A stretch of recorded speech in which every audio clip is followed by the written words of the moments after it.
time for another installment of The Basics, and on today's show, in sticking with the Star Trek CCG, I want to focus on the affiliation that is the Vidiians. They don't get a lot of love in this game. Hardly anybody has ever made a Vidiian deck. I don't know anyone personally that actually made a sustained Vidiian deck. We've all experimented or thought about it. We've never actually done it. And in a Star Trek CCG group that I'm a part of, I did a poll recently of everyone's favorite affiliation or affiliation they like to use. Nobody picked the Vidiians. I'm going to try to explain this and highlight the pros and cons of this affiliation in the game.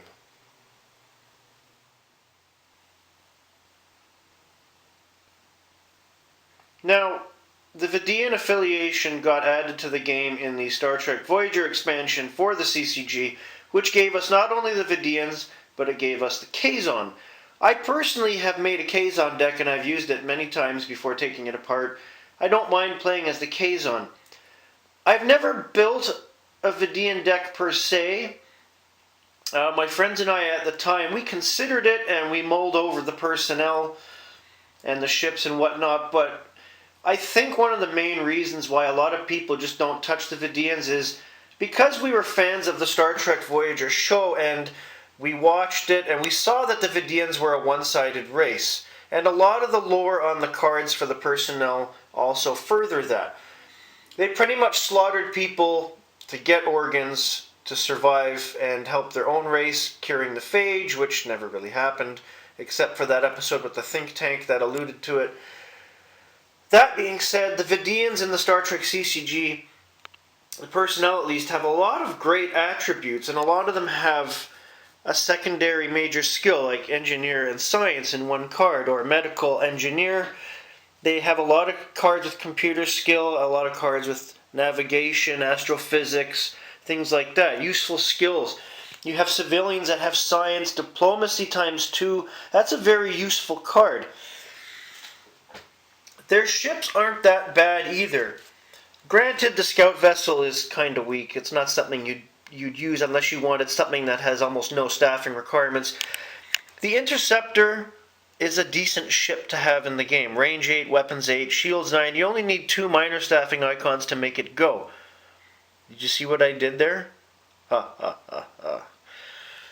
The problem gets into where you have the missions, because I don't think Decipher thought this through properly when they came out with Vidiian missions. And one of the main things is there's a couple missions that you can use with Vidiians, not specifically, that have requirements of honor. And there's practically no cards in Vidiian personnel that have honor. Also, when you do a non-affiliated mission that any crew may attempt, you run into problems with skills there, as well as a couple games I have seen played with the Vidiian personnel being used in one deck. Some of the dilemmas seem to hit them harder and stop them from completing the missions. And you also have to understand this is all taking place in the Delta Quadrant. If you're playing pretty much any other affiliation against the Vidiians, you're going to win, especially Federation, because you have the stacked Voyager crew and the dual affiliation Federation non-aligned cards you can put in there as well. I think, personally, the Vidiians were just shoved into the game because they were one of the first few major races in the early seasons of the show, so the makers of the game wanted to include that since they had the license. I don't know if I would have done that. There is potential for a Vidiian deck, but this is one of those affiliations where if you're going to make a deck, you have to stack it with non-aligned personnel and non-aligned ships, providing their Delta Quadrant, of course. It'll make life a lot easier. They're not one of those affiliations that will stand alone and not have any issues during the game.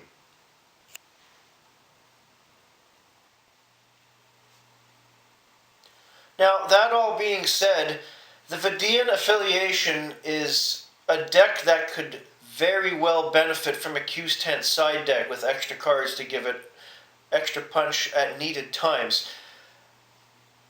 As much as I yell at the Bajoran affiliation, they're still a lot better than the Vidiians. It's just one of those things where you never really got a good feel for the Vidiians, and they always left a bad taste in your mouth, and it continued into the CCG as well. If you have a Vidiian deck that works, power to you. Personally, I avoid them. As much as I chastise Delta Quadrant, I would still go with a Kazon deck over anything. And I'm in the process of building a kick-ass Hirogen deck, which is better than Vidiians, unfortunately. That's all for today. Have a great day, everybody.